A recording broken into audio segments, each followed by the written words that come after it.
There's a certain kind of silence that follows you when you've spent a lifetime being useful, but never celebrated. My name is Claire. I'm 35, a literature teacher at a public high school.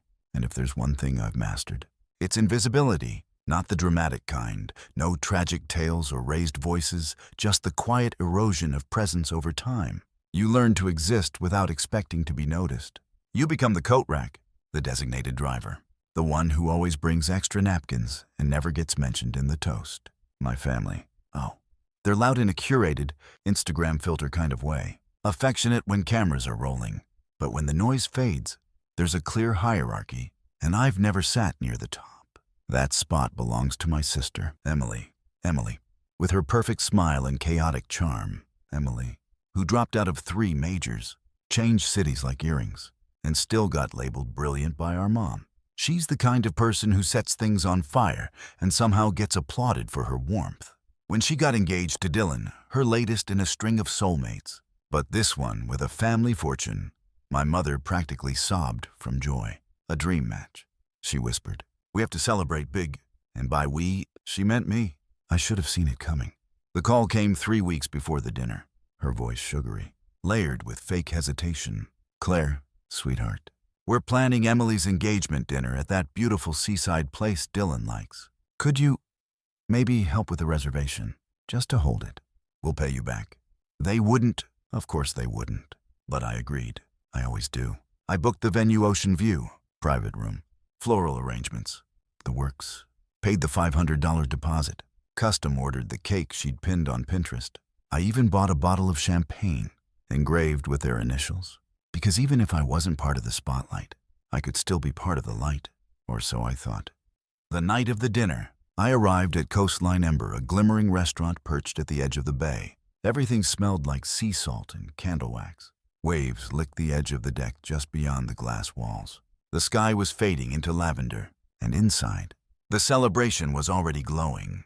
I was right on time, not early, not late, perfectly punctual, as always.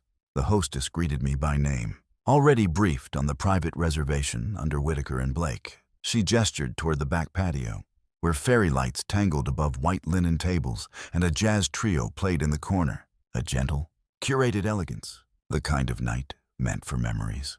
I stepped through the doors, gift in hand, coat buttoned, heart stupidly hopeful.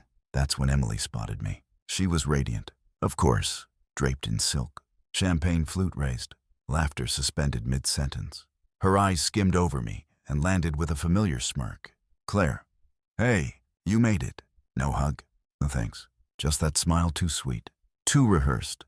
Then she motioned lazily with her glass. Just so you know, this table's for family only. I blinked. Sorry, I asked, unsure I heard her right. She didn't repeat it, just gestured toward a fold-out chair, positioned awkwardly against a wall near the service station next to a bin half filled with discarded wine corks and crumpled menus. The shadow table, a seat for the help. I turned to our mother. She offered her signature tight-lipped smile, the one she wore at every parent-teacher conference I ever invited her to. But she never stayed long for. My father raised his glass from the other end. No words. I didn't argue. I didn't ask questions. I just walked to the chair, placed my bottle of champagne beside me on the floor, and sat down. I kept my coat on. No one offered me a drink. No one asked if I'd eaten. I watched as laughter bloomed from the other side of the room, like a garden I was never allowed to enter. Toasts were made. Gifts were opened. Emily beamed. Our mom cried. Someone played Can't Help Falling in Love on the saxophone. And the night melted around them like a curated dream. And I sat there for nearly 2 hours, invisible. Time dripped slowly past me like condensation down a wine glass. From my isolated seat near the kitchen corridor, I watched every glowing second of their picture-perfect night unfold. Each toast landed like a needle against glass. Each burst of laughter hit the same tender bruise. It was as though I'd walked into someone else's dream, and they hadn't noticed the stranger sitting in the frame. I wasn't angry. Not then. Not yet. I was something heavier. The kind of weight that makes your limbs still and your voice small. Disappointment laced with shame. Regret's older, more exhausted cousin. At some point, the waiter passed by and asked, "Are you with the Whitaker party?" His voice was gentle, confused. I nodded once. He didn't ask anything more. just placed a glass of water in front of me like a placeholder. Dessert arrived. A towering cake, multiple layers, gold accents. Elegant sugar flowers sculpted to mimic the sea lilies on the invitation card, the one I helped design. Emily posed for photos with Dylan, arms wrapped tight, all glowing angles and artificial warmth. They were perfect. And then the check came. The same waiter, now holding a small leather folder, approached the table of merrymakers. I saw him pause. His eyes swept across the faces. Then he looked down at the card on file. My card. His gaze shifted to me. He took 3 steps toward my chair and bent slightly. Voice hushed. Excuse me, Mum. The total for the evening is $3. 2 earnings? Would you like me to run the same card for the final amount? Everything stopped. Forks paused midair. Conversations froze. Emily's head turned. Dylan raised an eyebrow. My mother's expression tightened as though bracing for a camera flash. My father shifted in his seat, unblinking. Oh, Emily said. Claire's got it. She said it like she was offering someone a napkin. Casual, disposable. The waiter looked at me. I smiled, not the tight-lipped, please don't make a scene kind. No, this was something else. A quiet, almost serene smile. The kind that comes right before the tide turns. I cleared my throat, just enough to carry. Not my table, I said. The words settled like fog on the patio. Emily's smile faltered. Dylan leaned forward. The waiter blinked. I was told this table's for family only, I added, my voice steady. Precise, so I assumed I wasn't part of it. The waiter hesitated, uncertain. Ma'am, you made the reservation? I did. I nodded. And I paid the deposit. But as you can see, I gestured subtly toward the trash bin beside me. I'm seated with the leftovers. A silence fell, not the kind that begs to be filled, but the kind that exposes everything that's been left unsaid. Emily's mouth opened, but no words came. My mother reached for her wine. Claire, don't be ridiculous, she said. The same brittle tone she used when I was 12, and refused to wear the hand-me-down Easter dress because it didn't fit. My voice stayed calm, still seated, still invisible, but no longer silent. I didn't eat. I didn't drink. I wasn't included. So I won't be paying. My father cleared his throat. You already paid the deposit. You might as well. I know what I paid, I said. Standing up now, the chair scraped the floor with a sound like a decision. I picked the date to match Emily's schedule. I called 5 venues to find this one with the ocean view Dylan's mother wanted. I ordered the cake from that boutique place 2 towns over because Mom said anything less would look cheap. And I showed up, alone, in heels, on time to support my sister. I stepped closer to the table now, placing my hand on the edge. And for that, I got a chair by the garbage. So no, I'm not finishing the bill. This one's on the real family. The waiter, still frozen beside me, looked around. Emily flushed, her jaw clenched in a desperate attempt to stay composed. Dylan looked like he was calculating PR fallout.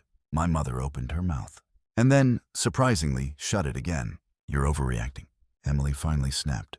It was just a joke. I met her eyes. That's the thing about your jokes, Emily. They always leave someone else cleaning up the mess. She looked away first. I turned to the waiter. I suggest you ask the table how they'd like to split it. It's not my party. I picked up my coat, still draped neatly across the back of the chair, still unwrinkled, untouched, just like me. Apparently, no one moved as I walked toward the front. No calls behind me, no apologies, no footsteps trying to catch up. I walked past the empty reception desk, down the long hallway, lined with black and white photos of stormy cliffs and moody lighthouses, the kind of place where the sea devours everything unanchored. When I stepped outside, the air was cold sharp with salt and wind. I pulled my coat tighter around me, took one last look at the glowing windows above, and let the sound of laughter fade behind me like a song I never liked in the first place. I didn't have a plan, but I had something better. A beginning. I didn't expect the fallout to come so quickly. That same night after I got home, coat still buttoned, heels still on, champagne bottle untouched on my kitchen counter. My phone lit up like a Christmas tree on fire. First, a text from Emily. You could have just talked to me after. Instead, you humiliated me in front of Dylan's family. Then one from my mother. You embarrassed us all. Was that your goal? Claire. No punctuation, just rage. Pressed through clenched fingers. And finally, a number I didn't recognize. I let it ring. Then I didn't. Hello? The voice on the other end was delicate, crisp, measured. "Hi, Claire. It's Brooke Whitaker, Dylan's mother." That caught me off guard. "I hope this isn't an intrusion," she continued, "but I wanted to ask you something directly." "Sure," I said carefully. "Did you really pay for the venue? The cake? The flowers?" I closed my eyes for a second. "Yes. The deposit, the reservations, all of it." There was a pause, long and deliberate. "Interesting," she said, "because I was told it was your idea, that you offered, that you insisted." I laughed quietly. "No, I was asked, nicely. Then I was ignored." She exhaled. "That's what I thought." We didn't speak much longer. She wasn't calling to get involved, but she did want to know who had played her, and now she did. That was the start. The next day, the family group chat resurrected itself like a zombie fueled by passive aggression. "Mom, we need to talk. Call me. Emily. You ruined everything. You owe us an apology. Dad, just pay the rest. Claire, don't let one awkward moment ruin the family dynamic." I stared at the messages and didn't type a single word. Because here's the thing. It wasn't about the chair by the wall. It wasn't even about the bill. It was about everything that came before. Years of being the scaffolding while someone else got the spotlight. They thought if they made enough noise, I'd come running. But I'd learned something important the night before. Silence can be louder than applause, and it lasts longer. Later that week, I got a call I wasn't expecting from Uncle Mark. "Claire," he said in that dry, matter-of-fact voice of his. What the hell happened? I gave him the short version, just the facts. He let out a long whistle. "Your mother's panicking. She called me 3 times. Wanted me to knock some sense into you." "Oh," I said. Bracing, I told her she didn't need to knock anything. That maybe for once, they should sit with the consequences. "That stunned me," he continued. "You've always been the glue. Claire, the quiet one who fixes things behind the scenes. And they've treated you like background music for far too long." There was something gentle in his voice, almost proud. "It's about time you turned off the music." Meanwhile, the Whitakers weren't just irritated, they were livid. Apparently, Dylan's mother had requested a full breakdown from the restaurant manager after the awkward payment fiasco. Once the invoice landed in her inbox, she realized just how much of the celebration had been funded by me, the woman seated next to a trash bin, and she was not pleased. Rumor has it from a friend of a friend who used to babysit for the Whitakers that she confronted Emily the very next day. "If this is how you treat your own sister," she reportedly said, "how do you plan to treat mine?" Wedding planning halted. Pinterest boards went private. The custom hashtag disappeared. Emily, true to form, blamed me. She sent another message, 1 sentence long. "You don't know what you've done." But I did. I'd stopped being the emergency contact. A few days later, another unexpected message arrived. This time, "Dylan, hey, can we talk?" I didn't answer. So he sent another. "Brooks pulled the funding. My parents are reevaluating the venue. We might have to push the wedding back. Look, I know that night was rough, but maybe we can fix this." There it was again, the assumption that I'm the fix, that I'm the wrench they keep in the drawer and pull out when things go sideways. Quiet, reliable, pliable. So I made a quiet decision of my own, months ago. During one of Emily's unemployment stints, she asked if she could temporarily link her streaming services and gym payments to my account. I'd said yes, because of course I had, but she never switched them back. And that account, it was still active, still under my name. So I logged in, moved every penny into a new private savings account I'd been building. Then I closed the joint line entirely. It wasn't a lot, a few thousand I'd set aside for emergencies. But this time, I decided I was the emergency. The next morning, my phone rang. Again, this time, "Emily." I ignored the first 3. On the 4th, I picked up, "Claire." "What the hell?" she snapped. "Why is my card bouncing?" "My yoga subscription got declined mid-class." I smiled. I closed the account. "You what? You can't just—" "I can—" And I did. "You told me I wasn't family. Remember? You don't get to use my money if I'm not even allowed at the table." She stuttered. "Trying to shift tactics? You're jealous. That's what this is about. You've always hated that I got the attention." I actually laughed, out loud. "Emily, your world's falling apart because someone asked for the check. Maybe the problem isn't me." And I hung up. Later that week, Dylan's mother sent out formal notice. The venue was canceled. The engagement postponed. The Whitakers, as it turns out, don't like being lied to. And definitely don't enjoy footing bills based on deception. The ripple effect was swift and merciless. Emily's friends, the ones who liked free wine and influencer tags, stopped showing up. The mood board died. The bridal shower was called off. The silence, delicious. I thought it might all fade into silence after that, the way so many family dramas do. Swept under a rug no one wants to lift. But instead, the silence felt intentional, heavy, like something sacred. The family group chat flatlined. No Happy Friday gifts. No blurry brunch photos. Not even a chain prayer from Aunt Linda. Just nothing. Emily stopped calling.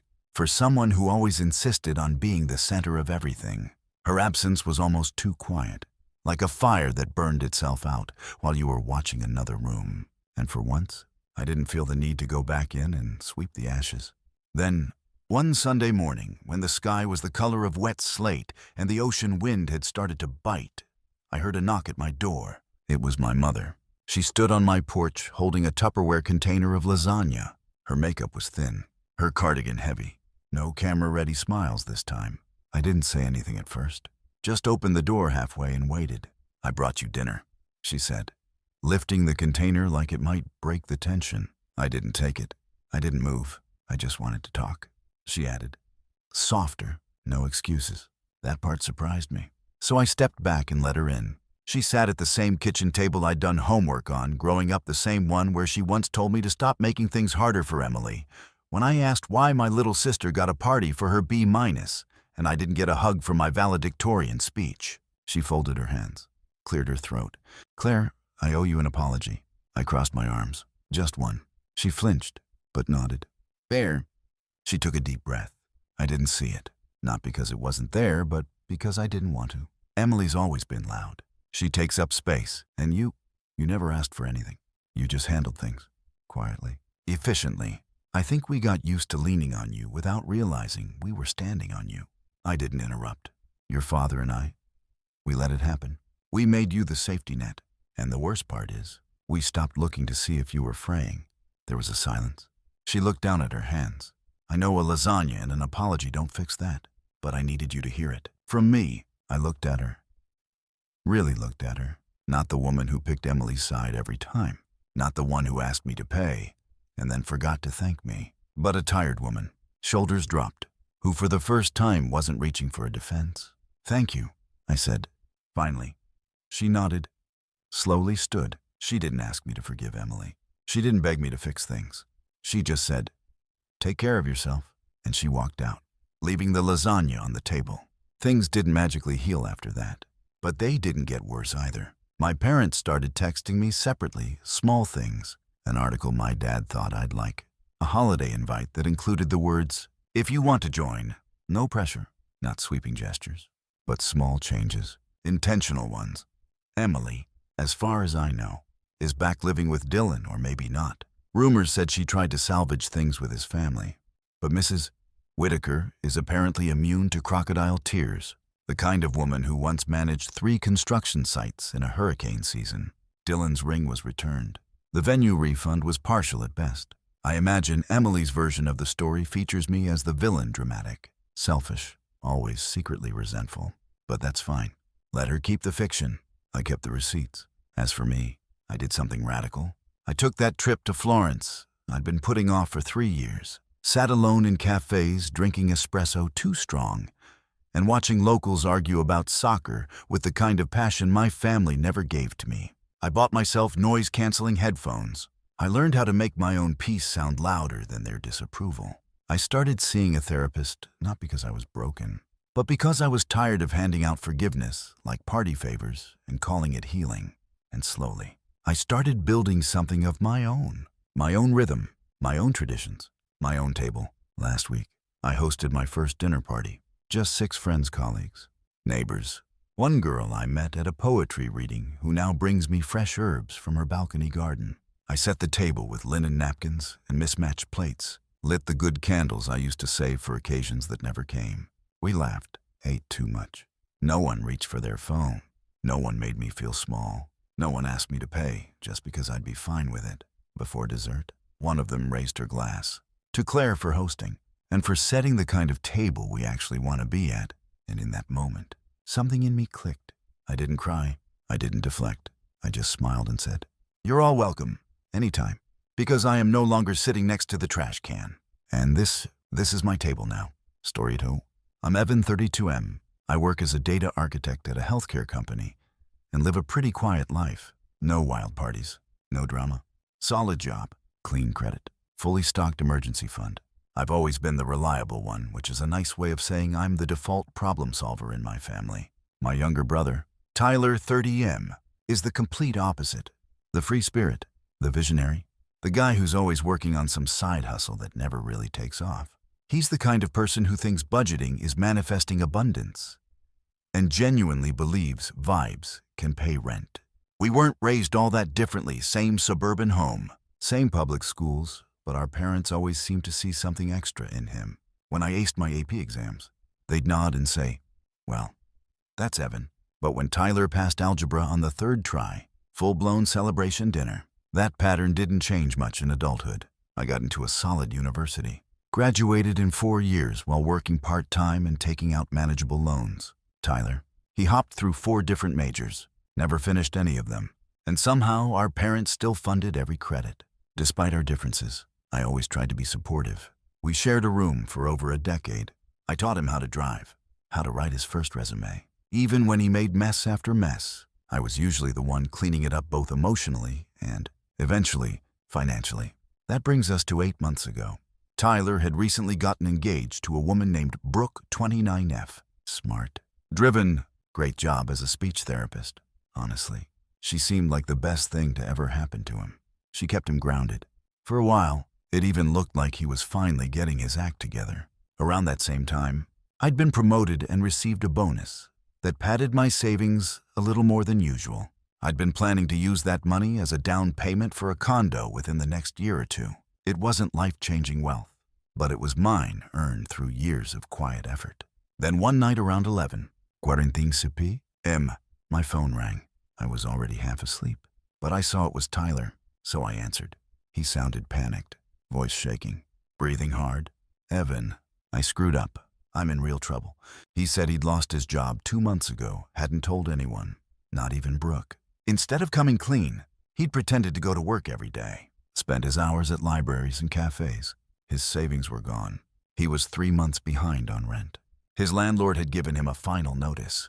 Pay $6,000 in back rent and late fees by Friday, or be evicted on Monday. "I have nowhere to go," he said. "I can't tell Brooke, and she'll leave.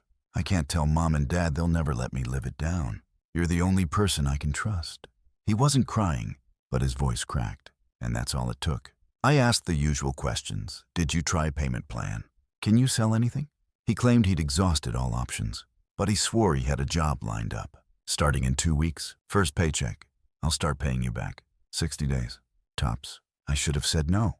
I really should have, but I didn't. I wired him the full $6 that night. "This is my house fund, Tyler." I told him I need it back. "I promise," he said. "Every penny." I even set a calendar reminder for exactly 60 days later. 3 days passed. Nothing seemed out of the ordinary. Then, during my lunch break, I was mindlessly scrolling through Instagram. A mutual friend had posted a story. It was Tyler, sprawled on a lounge chair, designer sunglasses, tropical drink in hand, crystal blue ocean in the background. I tapped the story, then another. Tyler was at a high-end beach resort in Tulum, Mexico Sunset Haven and Spa, swim-up bar, private balcony suite, bottle service, jet skis. I clicked the resort's profile. Suites started at $700 per night. Cocktails, $35 minimum. It was clearly a planned luxury vacation, not some emergency getaway. My jaw clenched. I scrolled through tags. More photos, more lies. That eviction crisis, non-existent. The money, gone. Spent on overpriced tequila and beachfront cabanas. I felt like I'd been punched. The betrayal wasn't just financial, it was personal. I'd worried about him, lost sleep, risked my future plans for a man who couldn't even be bothered to tell the truth. I sent a text, trying to keep it light at first. "Hey, everything good. Did the rent situation work out?" He replied 20 minutes later. "Yeah, man, all good. Been picking up double shifts already. Thanks again." The lie was so casual, it made my blood boil. I waited an hour, Then sent another message. Weird. Because Instagram says you're currently at Sunset Haven in Mexico. Unless that's $6K covered airfare and bartending classes. I attached screenshots. He didn't respond for several minutes. Then finally, chill out. Dude, I needed a break. The eviction thing was real, but I worked something out with my landlord after you sent the cash. The trip was a last-minute deal. Couldn't pass it up. I called him immediately. He answered on the fourth ring. Music and wind in the background. What's the big deal? It's just money. Bro, I didn't yell. I didn't swear. But I was shaking with anger. You lied. You manipulated me. You said you were getting evicted. I was, until I figured it out. You act like I won't pay you back. That's not the point. Tyler, you scammed me. It's family. You've got savings. You'll be fine. And then I kid you not, he hung up. No apology. No shame. Just complete indifference. That moment broke something in me, not because of the money, but because I finally realized what our relationship had become. It wasn't brotherhood. It was entitlement. And for the first time in 30 years, I decided I wasn't going to let it slide. I didn't respond right away. There's a specific kind of anger that doesn't come out as yelling. It's quiet, focused, the kind that makes you double-check your facts, back up your receipts, and start thinking 5 steps ahead. That's the kind of anger I felt. So I gave myself 48 hours. No reaction, no texts, no calls, just time to think. I thought about cutting him off completely, chalk it up to a painful lesson, and move on. But I realized something. If I did that, Tyler would learn nothing. He'd keep doing this, maybe not to me, but to someone else, probably to Brooke, and she didn't deserve that. So I made a decision. I wouldn't get even. I'd get honest. Everything I did next was just that pure, documented, verifiable honesty. I started by gathering evidence. I pulled up our text conversation, including the one where he begged for help and promised to pay me back within 60 days. Then the screenshots from Instagram, him drinking in swim-up bars, tagged at a luxury resort, laughing with his friends. I took screenshots of the money transfer from my bank app, not just the amount, but the timestamp, literally, minutes after he'd claimed he was facing eviction. I also had the call logs and the message where he flat out said, "It's just money." Bro, I organized all of it into a folder. I didn't need to embellish or add dramatic flair. The truth spoke loudly enough. Then on Friday morning, I posted on Facebook. I kept it short and factual. No name-calling. No rants. Just this. Sharing this as a heads-up to anyone considering lending money to Tyler. 8 weeks ago, he told me he was facing eviction and needed $6, 0 room to stay housed. I transferred the money that night. 3 days later, he was at a luxury beach resort in Mexico, partying with friends, screenshots attached, including our text messages, the payment, and photos from Instagram during his crisis. But I've been asked why I didn't go to our parents first. Frankly, they've enabled this kind of behavior for years, but Brooke, she deserves to know. So does anyone else who might be manipulated the way I was. That's it. I tagged Tyler. I tagged our parents. I tagged Brooke, and then I logged off. I muted my notifications and went about my day like nothing happened. Worked out. Got lunch. Answered emails. By lunchtime, my phone was blowing up. 3 missed calls from my mom, 2 from my dad. Tyler had called me 12 times in a span of 3 hours. His messages ranged from, "Dude, what the hell are you doing? Take it down or I swear you'll regret this. Please." Mon. Brooke saw it. She's freaking out. "Don't do this to me. I'll pay you back double. Just delete the post." I ignored all of it. At 5 p.m., I got a message from Brooke. "Thank you for telling me. This explains a lot. I've got some serious thinking to do." That one hit me. I didn't know how much Tyler had hidden from her, but apparently enough that this wasn't just one lie, it was the final straw. She'd suspected something, but my post put it all into perspective. By the next morning, I'd heard from a mutual friend that Brooke had moved out of the apartment they shared, took her dog, left the ring, and was staying with her sister for the weekend to clear her head. Tyler finally showed up at my place Sunday night. Knocked around 10 p.m. He looked rough, like he hadn't slept or eaten right since the plane landed. "You had no right," he said the moment I opened the door. "You ruined my relationship, my life." I didn't move, just stood there, holding the door halfway open. "No," I said. "You did that. I just told the truth." He brushed past me into the living room, ignoring the fact that he wasn't invited in. It was just a vacation, a pre-wedding trip with my buddies. I was going to tell Brooke, I swear, and I was going to pay you back. When? I asked. After the honeymoon. After you guilted Mom and Dad into covering another one of your screw-ups. He sat down on my couch, burying his face in his hands. You don't get it. Everyone always expects me to mess up. And then when I do what, I get crucified for it. No, I said calmly. You get held accountable. That's new for you. He stayed silent. Did you even have rent due? I asked. He shook his head. No excuse, just confirmation. And Brooke's wedding deposit. Was that also borrowed? Another pause. Then I muttered. Yeah, kinda. I was gonna replace it before she noticed. I just nodded. It was like watching a slow leak finally drain a balloon. I'm not here to save you. Tyler, I said, you need to figure this out on your own. He asked me to take the post down, to say it was a misunderstanding, to lie again for him. I refused. I'm not your shield anymore. I told him, so that's it, he asked, voice suddenly sharp. You're done being my brother over $6,000. No, I said. I'm done being your ATM. If you want a brother, start acting like one. He left after that. Didn't slam the door. Didn't yell on the way out. Just left quiet, broken, and alone. And honestly, that was the first time in a long time I saw him take even an ounce of responsibility. After Tyler left that night, I sat on the couch for a long time. I didn't feel proud or vindicated, not even angry anymore. Mostly, I felt tired. It's a weird thing. Grieving someone who's still alive, someone who technically hasn't gone anywhere, but you know you'll never see them the same way again. The next week was a blur of second-hand updates. Brooke had officially called off the engagement. She packed up her stuff, moved into her sister's guest room, and returned the ring through a mutual friend. She didn't want to see him. Not yet, maybe not ever. I don't blame her. Turns out, Tyler hadn't just lied to me. He'd drained over $7.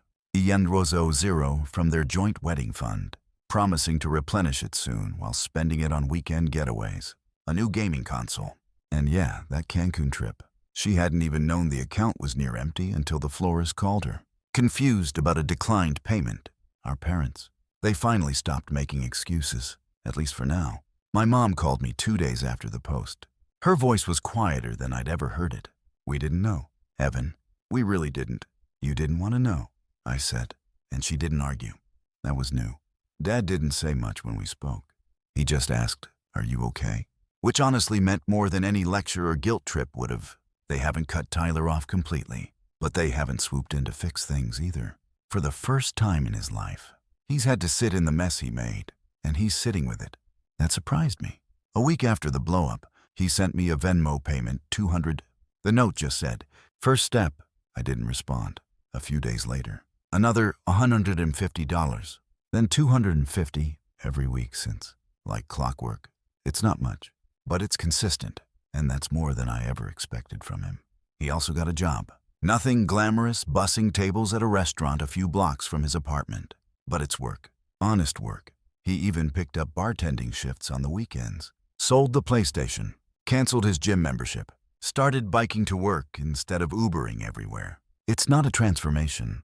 Not yet. But it's a start. I still haven't forgiven him. I don't think I'm ready. But I'm watching. And for the first time, I think he knows that counts for something.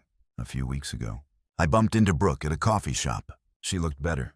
Healthier. Lighter. Somehow. The kind of peace that comes from making a hard choice and standing by it. We chatted for a few minutes. Nothing heavy. Just enough to acknowledge what happened without dragging it all back up. Before she left, she said something I'll never forget. "Thank you for telling me.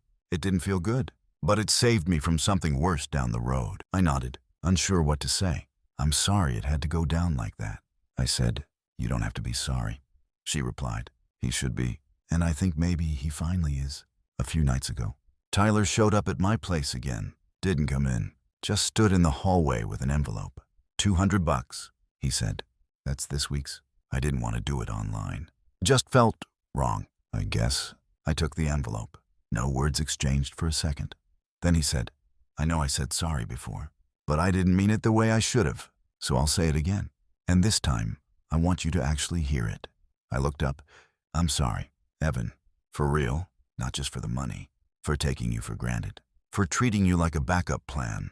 You didn't deserve that. I'm not asking you to forgive me. I just wanted you to know I get it now." He didn't wait for a reply. just nodded and walked back to the stairs. I stood there for a while after the door shut. It wasn't a full circle moment, but it was a step. I'm back on track with the house fund. Slowly, but it's getting there. I'm not bitter anymore, not hopeful either, just grounded. Tyler's still my brother, but I don't trust him blindly anymore. That trust has to be earned now, 1 week, 1 payment, 1 honest action at a time. And that's okay. Sometimes relationships change. Sometimes they survive. Sometimes they don't. What matters is knowing where you stand and what you stand for. I stood up for myself, and for once, I didn't have to explain why. Story 3, I'm Ryan. Tinanfu, I work in IT, and a few months ago, I bought my first house, a modest but solid 3-bedroom ranch with a backyard in a quiet neighborhood. It wasn't flashy, but it was mine. Every cent of that down payment came from nearly a decade of grinding, side gigs, shared apartments, skipped vacations, and saying no when everyone else said yes. Home ownership had been my goal since I was 19. I'd stayed focused while a lot of people around me coasted through drama or leaned on their safety nets. I didn't have that luxury. My parents weren't neglectful, but they had a clear favorite, my older sister, Olivia. Narrative. She's always been the in-need sibling, emotional, impulsive, constantly making life-altering decisions on a whim and expecting someone else to stabilize the fallout. Dropped out of college. She needed space, got pregnant unexpectedly. Family rallies around family. Her fiancé lost another job. He just hasn't found his calling yet. Guess who's always been expected to help because he's doing well? Yup, me. When I finally closed on my house, I didn't tell anyone at first. I needed a moment to enjoy it alone. The first night, I laid out a sleeping bag in the empty living room and just breathed. It was the first time in years I felt like I had something that couldn't be taken away. Eventually, I shared the news at a family dinner. The initial reaction was warm, brief congratulations, questions about the yard, jokes about lawnmowers. But then I saw it, that familiar look in my mom's eyes. Calculation. How many bedrooms? My dad asked. 3, I said. 1 for me, 1 office, and maybe a guest room someday. That's perfect, my mom said, setting her fork down. Olivia and Dan just got notice. Their landlord is selling the building. They have to be out by the end of the month. Before I could respond, Olivia jumped in like this was already settled. It's literally perfect timing. The kids are so excited. Mia's already picked out her room. I blinked. Wait, hold on. What are you talking about? My mom looked at me like I'd just insulted a guest. They need a place to go. Ryan, you have space? No one even asked me. You weren't supposed to have to be asked, she said sharply. The conversation spiraled from there. I pushed back politely at first. This is my house. I just moved in. I'm still unpacking, but it didn't matter. The expectation was already baked in. For 2 hours, I sat through guilt trips and emotional blackmail. Your niece and nephew might be homeless. Olivia's been through so much. You wouldn't be where you are without the family's help. False. They saw my house as a solution to their problem. I saw my house as the result of years of discipline they never noticed. I went home that night furious and, honestly, a little ashamed for feeling that way. I didn't want to be cold or selfish, but I also knew if I caved, I'd lose control over the one stable thing in my life. So I held the line. I texted Olivia and my parents the next day. I'm sorry you're in this situation. I can help you look for rentals or cover part of a deposit, but moving into my house isn't an option. That went over as well as you'd expect. My dad didn't respond. My mom sent a text that read, I never thought I raised someone so self-centered. Olivia said nothing. That was fine. I'd made my position clear. What I didn't expect was what happened next. A week later, I grabbed drinks with my cousin Derek, who's always been the only one in the family who really got it. We've talked over the years about how everything seems to orbit around Olivia. After 2 beers, he leaned in. I need to tell you something. They're planning to move in anyway. What? They took your spare key, the one on your ring, I think during dinner. Olivia told my brother they're planning to move in while you're at work next week Tuesday. She said once the kids are in, you won't be able to make them leave. She even bragged about how hard it is to evict family. I sat there, numb. It wasn't just emotional manipulation anymore. It was premeditated. They weren't asking for help. They were plotting a takeover. The next morning, I called in sick and booked a locksmith. Every lock. Changed. Spare keys. Replaced. I also installed security cameras front door, back door, garage. Then I booked a consultation with a lawyer. He walked me through how to formally document a no trespass notice and advised me to preemptively alert local law enforcement about the situation. By Friday, I hand-delivered a letter to my parents and Olivia. Clear language, calm tone, legal backing.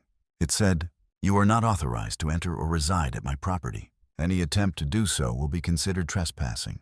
My dad didn't say a word. My mom said I was being cruel, that the children didn't deserve this. I said, "The kids aren't the ones trying to break into someone's home." And then I left. I hoped that was the end of it. Tuesday came and went. Nothing happened. No knock, no truck, no uninvited guests. I spent the whole day working from home, checking the security feed every hour, like clockwork, waiting for the worst. And when it didn't come, I let myself breathe. Maybe they'd backed off. Maybe my letter or the new locks. Or the lawyer had finally made them understand and that I was serious. That was the illusion. 4 days later, Saturday morning, I left the house early for groceries. I'd only planned to be gone for an hour. It was sunny, quiet, one of those perfect spring mornings where the breeze smells like clean air and new beginnings. But as I turned onto my street, I saw it.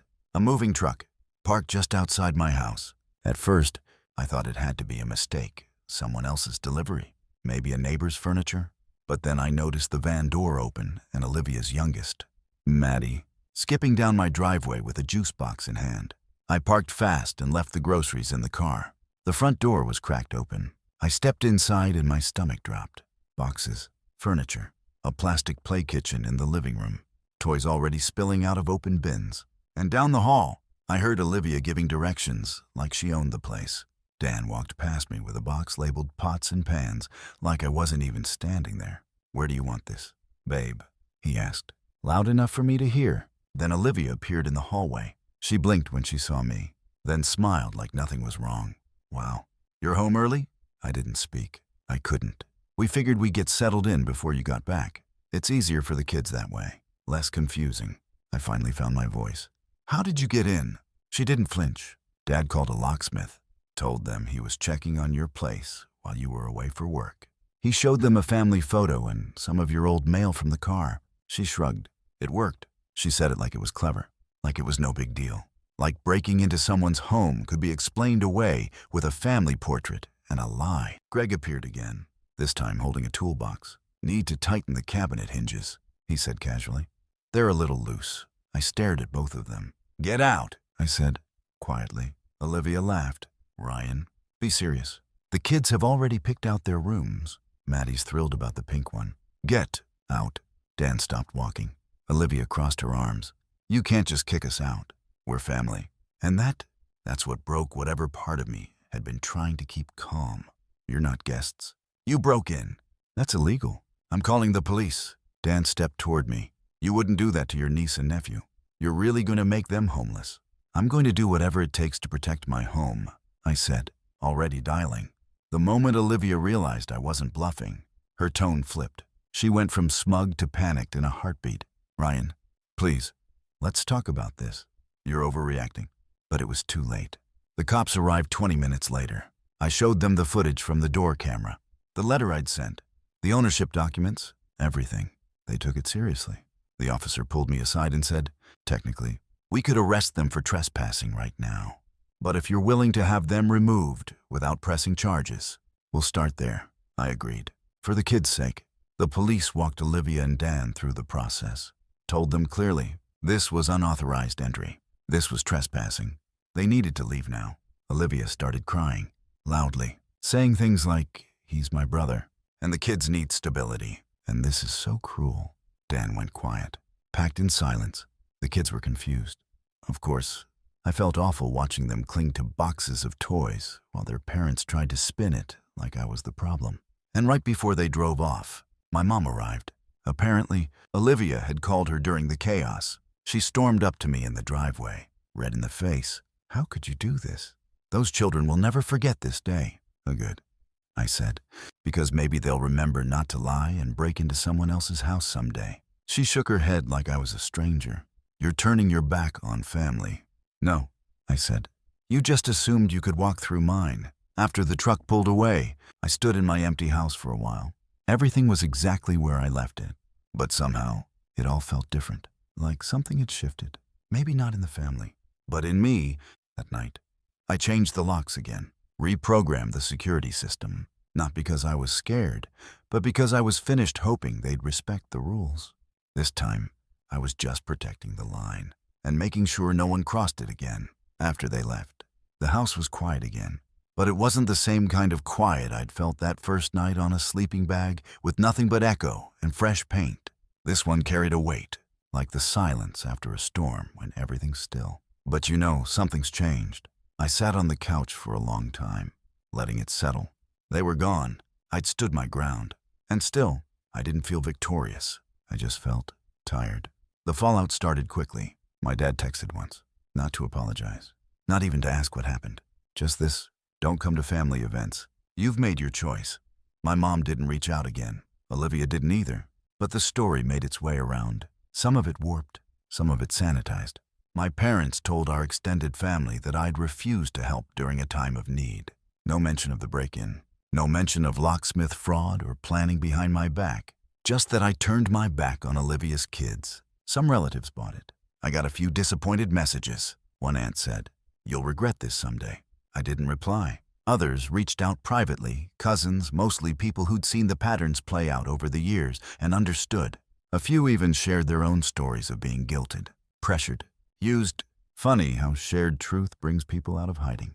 In the weeks that followed, I kept my focus on the house. I repainted the spare bedroom Olivia had claimed for Maddie, took down the curtain rods they'd installed, put my desk in there instead, turned it into a workspace somewhere to build things on my terms. I planted herbs in the backyard, installed a bird feeder, started cooking again, slow meals with music on and no one yelling about who's bringing the ice. Every small project was a reclaiming, not just of space, but of voice.